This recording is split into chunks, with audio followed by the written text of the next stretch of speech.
Hi guys, my name's Andy, welcome back to Scottish Dream Productions and another layout update. This layout update is for March of 2019. So the first thing you're obviously going to notice is that yes, the trains are running again. Turns out I didn't have faulty controllers, or at least not one of them. The one down on the floor there is absolutely fine. This one over here, the port that goes into the track, inside there is cracked, so you're having to constantly hold it to one side in order to provide constant power for the track, and that was damaging wires.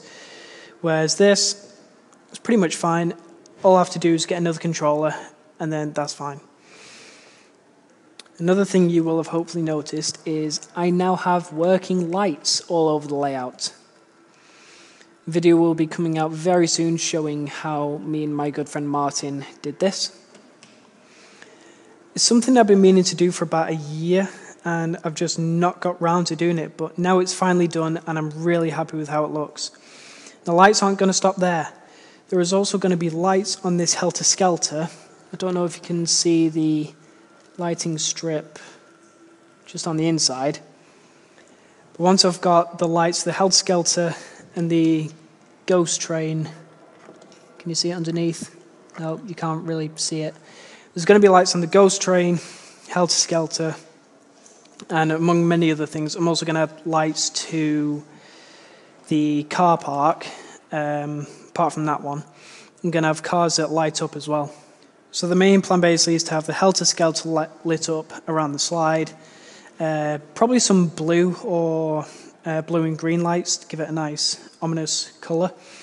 And then if I can just squeeze, you know what? There they are, there's the LED strips. The wires I've already pre-drilled. There's one there for the ghost train. One for the helter-skelter is just there, right at the base of the slide. Just there.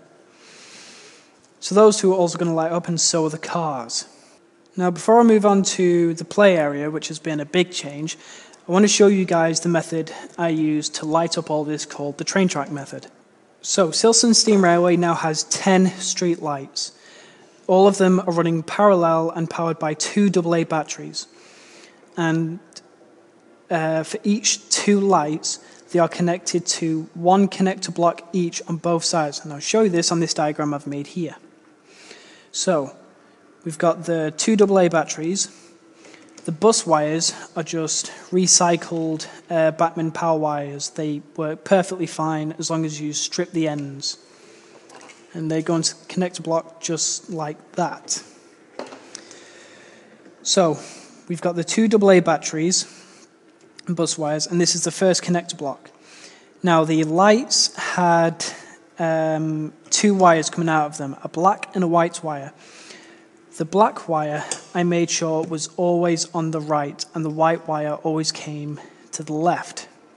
So what I did was, the black was always on the right, white always on the left, and I kept that going parallel all the way to the very last light. Again, black on the right, white on the left. And the reason I call it the train track method is because look how the wires kind of join off. They look like train track point junctions.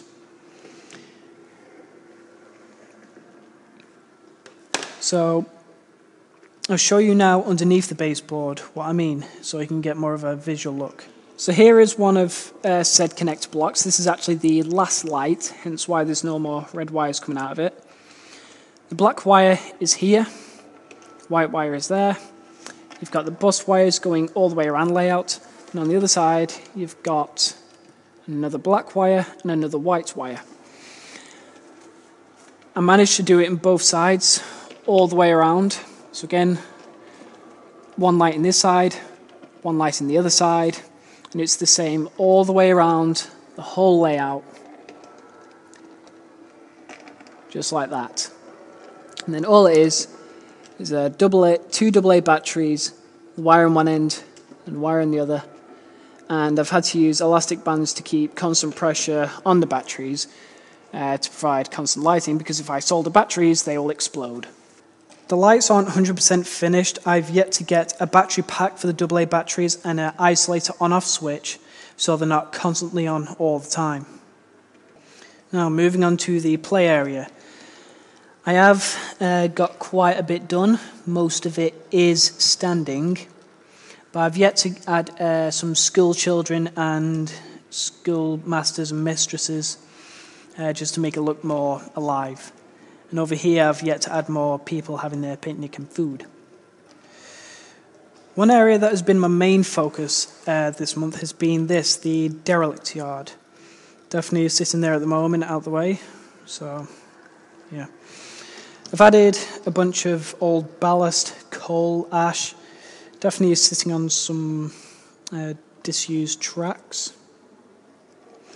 I've got an old whistle board, chunks of buffers, wooden beams, a load of rocks, any box fan. One of the boards that is used to, oh god, I've just knocked the loco off. One of the boards that is used to provide the back wall for the station. There's an old platform bench, and these stairs were originally going to be a Victorian bridge that led from, say, over there, over the tracks, and onto about there. So like a yard walk or something, but it never happened, so I just ended up using them for like steps up to locos, which worked pretty well. Yeah, that has been the main area, and I'm actually really happy with how it looks. It's really like forgotten, abused, used, misshapen. Exactly how it should be. Now, something I have been planning for a long time is to add station canopies to Station 1, Station 2. The narrow gauge station I'm probably going to do from scratch because I don't think there are any kits or any pre-made products that do station canopies for a station that small. But there is a pre-made station in Scenecraft, pre-made canopy for a station of this size, which I will be getting at some point. Now, just before when I was talking about the lighting, I mentioned I was going to concrete this car park. Mainly because I'm not too fond with how the car park is just pure grass. So what I decided to do, I'm going to take all the cars out. And what I'm going to do is I'm going to leave a small bit of grass around the edges, put some tarmac pieces down or tarmac scatter, and then it should look a lot better. And then once I get the cars with lights, I'll wire them up as well, and it'll look fantastic. Now, I don't know if any of you have noticed this, but I'll give you this. Look at the shade of the grass here, and then look at it compared to the grass there. This one looks, I don't know if it comes out on camera, but this is a summer green, but I think on camera it comes out brown. And if I come up close, you can see I've put static grass between the tracks. I did this mainly just to brighten up the layout, give it a bit more of a bright colour, because I noticed the static grass that I put down 2 years ago when I first started making this layout, it's gone quite dull. And I'm honestly really happy with the result. I mean, you can see how much brighter that bit over there is compared to here. And I think it looks really good at the moment, so I'm really pleased. I'm probably going to do more static grass around the play area and around where the waltzer is. But I've still yet to glue down the rest of this. And this layout has been moved into the exploration centre from down there.